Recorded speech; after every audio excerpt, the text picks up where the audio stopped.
ಸನ್ಮಾನ್ಯ ಕುಮಾರಣ್ಣ ಅವರ ಗ್ರಾಮ ವಾಸ್ತವ್ಯ ಕಾರ್ಯಕ್ರಮ ಏನಿದೆ ಅದನ್ನು ದಯಮಾಡಿ ಮುಂದುವರಿಸಿ, ಹಳ್ಳಿಗಳಿಗೆ ಹೋಗಿ ಜನರ ಕಷ್ಟ ಅರ್ಥೈಸ್ಕೊಳ್ಳಿ, ಜನರ ಜೊತೆ ಇದ್ದೇನೆ ಅಂತಕ್ಕಂಥದ್ದನ್ನು ವಿಶ್ವಾಸ ಮೂಡಿಸಿ.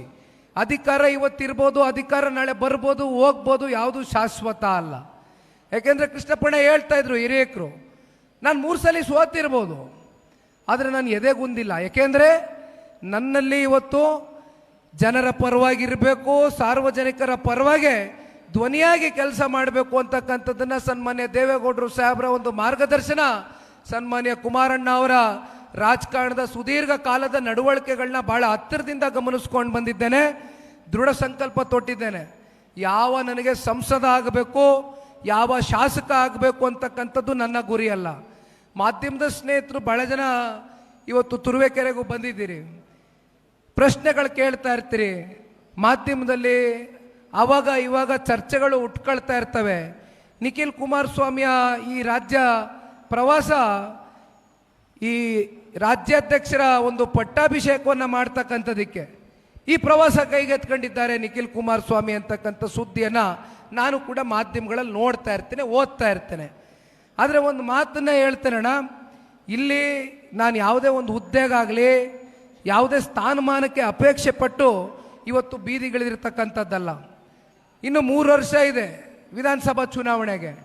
ಡಿಸೆಂಬರ್ ತಿಂಗಳಲ್ಲಿ ಗ್ರಾಮ ಪಂಚಾಯಿತಿ ಚುನಾವಣೆ ನಡೀಲೇಬೇಕಾಗಿದೆ. ಜಿಲ್ಲಾ ಪಂಚಾಯಿತಿ, ತಾಲೂಕು ಪಂಚಾಯಿತಿ ಚುನಾವಣೆಗಳು ಈಗಾಗಲೇ ಕೋರ್ಟ್ ಚೀಮಾರಿ ಹಾಕಿದ್ದಾರೆ. ಚುನಾವಣೆ ನಡೆಸಿ ಅಂತಕ್ಕಂಥದ್ದನ್ನ ತಾಕೀತು ಮಾಡಿದೆ ಕೋರ್ಟು, ಅದು ಕೂಡ ನಡೆಸಬೇಕಾಗ್ತದೆ.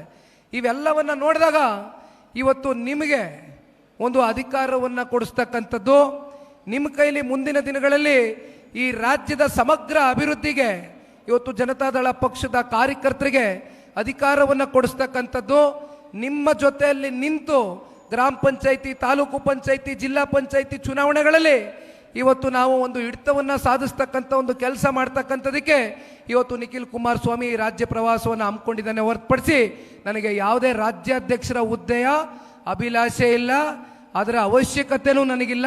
ನನಗೆ ಬೇಕಾಗಿರ್ತಕ್ಕಂಥದ್ದು ಸನ್ಮಾನ್ಯ ದೇವೇಗೌಡರು ಸಾಹೇಬರು, ಕುಮಾರಣ್ಣವರು ಅವ್ರು ಏನು ಇಷ್ಟು ವರ್ಷಗಳ ಕಾಲ, ಸುದೀರ್ಘ ಕಾಲ ಅವ್ರ ರಾಜಕಾರಣದ ಬದುಕಲ್ಲಿ ಜನಪರವಾದಂಥ ಕಾರ್ಯಕ್ರಮಗಳನ್ನ ಕೊಟ್ಟು ನಿಮ್ಮೆಲ್ಲರ ಹೃದಯವನ್ನು ಗೆದ್ದಿದ್ದಾರೆ, ನಿಮ್ಮೆಲ್ಲರ ಮನಸ್ಸನ್ನು ಗೆದ್ದಿದ್ದಾರೆ. ಇವತ್ತು ಒಬ್ಬ ಯುವಕನಾಗಿ, ಒಬ್ಬ ಯುವ ಕಾರ್ಯಕರ್ತನಾಗಿ ನನ್ನ ಒಂದು ಅಪೇಕ್ಷೆ ಸನ್ಮಾನ್ಯ ದೇವೇಗೌಡರು ಸಾಹೇಬರಿಗೆ, ಇತ್ತೀಚೆಗೆ ನಾನು ನವದೆಹಲಿಯಲ್ಲಿ ಕೂತಾಗ ನಾನು ಅವರು ಇಬ್ಬರೇ ಕೂತ್ಕೊಂಡು ಚರ್ಚೆ ಮಾಡ್ತಾ ಇದ್ದಾಗ ಒಂದು ಮಾತನ್ನು ಕೊಟ್ಟಿದ್ದೇನೆ.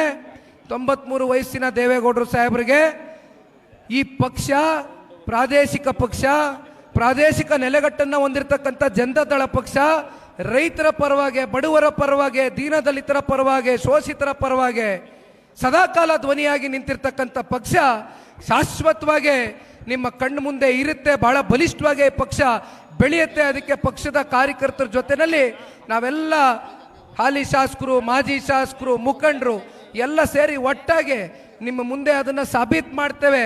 3 ವರ್ಷ ನಾವು ಮನೆಯಲ್ಲಿ ಕೂರ್ತಕ್ಕಂಥ ಪ್ರಶ್ನೆ ಇಲ್ಲ.